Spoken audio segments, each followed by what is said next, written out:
Hello ನನ್ನ family ಎಲ್ಲರೂ ಹೇಗಿದ್ದೀರಾ? ನಾನಂತೂ ಸೂಪರ್ ಆಗಿದ್ದೀನಿ. ನೀವು ಚೆನ್ನಾಗಿದ್ದೀರಾ ಅಂತ ಅಂದ್ಕೊಂಡು ಈ ಮಿನಿ ವ್ಲಾಗ್ನ ಸ್ಟಾರ್ಟ್ ಮಾಡೋಣ. ಅಂದರೆ ನಾನು ನಮ್ಮ ಮನೆಗೆ ಬಂದ ಮೇಲೆ ಇದೆ ಫಸ್ಟ್ ಮಿನಿ ವ್ಲಾಗ್. ಅಂದರೆ ನಾನು 3 ಡೇಸ್ ಟೈಮ್ ತೊಗೊಂಡೆ ವ್ಲಾಗ್ ಮಾಡೋಕ್ಕೆ. ಯಾಕೆ ಅಂದರೆ ನಮ್ಮನೆ ತುಂಬಾ ಗಲೀಜಾಗಿತ್ತು. ನಾನು ಅದನ್ನು ಕ್ಲೀನ್ ಮಾಡೋಕ್ಕೆ 3 ಡೇಸ್ ತೊಗೊಂಡೆ. ಸೊ ದಟ್ ವ್ಲಾಗ್ನ ಇವಾಗ ಸ್ಟಾರ್ಟ್ ಮಾಡೋಣ ಬನ್ನಿ. ಅಂದರೆ ನಾನು ಇವತ್ತು ಬೆಳಗ್ಗೆ ಬೇಗ ಎದ್ದು ಪೂಜೆ ಎಲ್ಲ ಮಾಡಿ ನಾಷ್ಟದ ಜೊತೆ ನಾನು ಅಡುಗೆನೂ ಮಾಡಿಟ್ಬಿಟ್ಟೆ. ಯಾಕೆಂದರೆ ನನಗೆ ಮಧ್ಯಾಹ್ನ ಸ್ವಲ್ಪ ಫ್ರೀ ಮಾಡಬೇಕು, ನಾನು ರೆಸ್ಟ್ ಮಾಡಬೇಕು ಅಂತ ಅಂದ್ಬಿಟ್ಟು ಅಡುಗೆನೂ ಮಾಡಿದ್ದೆ.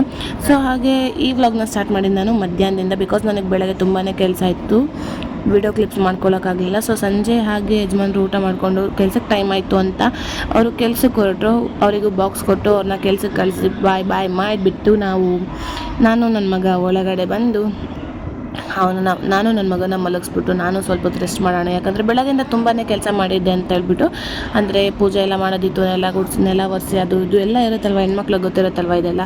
ಸೊ ಅದೆಲ್ಲ ಮಾಡಿ ಸ್ವಲ್ಪ ಟಯರ್ಡ್ ಆಗಿತ್ತು ಅಂದ್ಬಿಟ್ಟು ನಾನು ನನ್ನ ಮಗನ ಜೊತೆ ರೆಸ್ಟ್ ಮಾಡಿ ಎದ್ದೆ.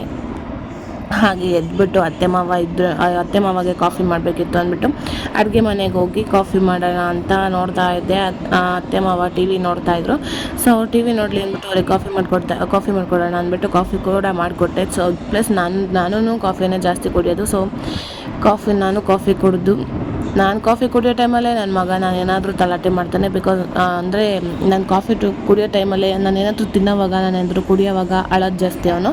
ಸೊ ನಾನು ಕಾಫಿ ಕುಡಿಯೋವಾಗಲೂ ಅವನು ಅಳ್ತಿದ್ದ. ಸೊ ಅವನಿಗೆ ನಾನು ಕಾಫಿ ಕುಡಿದು ಒಂದು 7 o'clock ಹಂಗೆ ಅವನಿಗೆ ಇವಾಗ ನಾನು ಒಂದು 5 months ಸ್ಟಾರ್ಟ್ ಆದಮೇಲಿಂದ ಅವನಿಗೆ ಸೆರ್ಲ್ಯಾಕ್ ಸ್ಟಾರ್ಟ್ ಮಾಡಿದ್ದೀನಿ. ಬಿಕಾಸ್ ಅವನಿಗೆ ಬ್ರೆಸ್ಟ್ ಮಿಲ್ಕ್ ಸಾಕಾಗ್ತಾ ಇಲ್ಲ ಅಂತ ಅಂದ್ಬಿಟ್ಟು ಹಸುವಿಗೆ ತುಂಬಾ ಅಳ್ತಾನೆ. ಸೊ ದಟ್ ನಾನು ಸೆರ್ಲ್ಯಾಕ್ನ ಸ್ಟಾರ್ಟ್ ಮಾಡಿದ್ದೀನಿ, ಅವನಿಗೆ ಸೆರ್ಲ್ಯಾಕ್ ತಿನ್ನಿಸ್ತಾ ಇದ್ದೀನಿ. ಸೊ ಒಂದು 2 times ತಿನ್ನಿಸ್ತೀನಿ ಡೈಲಿ.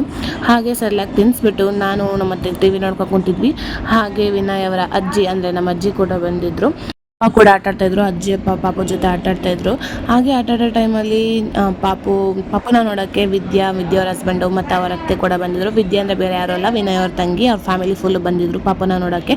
ಅವರು ಕೂಡ ಪಾಪುನ ನೋಡ್ಕೊಂಡು ಹೊರಟರು. ಇನ್ನೇನು ನಾನು ಅನ್ನ ಮಾಡಬೇಕಿತ್ತು ಅಂದ್ಬಿಟ್ಟು ಅನ್ನ ಮಾಡಿ ಊಟ ಮಾಡಿ ಮಲ್ಕೊಂಡ್ವಿ. ಬಿಕಾಸ್ ತುಂಬಾ ಟಯರ್ಡ್ ಆಗಿತ್ತು ಬೆಳಗ್ಗೆಯಿಂದ. ಸೊ ಯಾರೆಲ್ಲ ಈ ವ್ಲಾಗ್ನ ಫುಲ್ ಸ್ಕಿಪ್ ಮಾಡದೆ ವಾಚ್ ಮಾಡಿದೆ ಅವರಿಗೆಲ್ಲ thank you so much. See in the next video. Take care, bye love you all.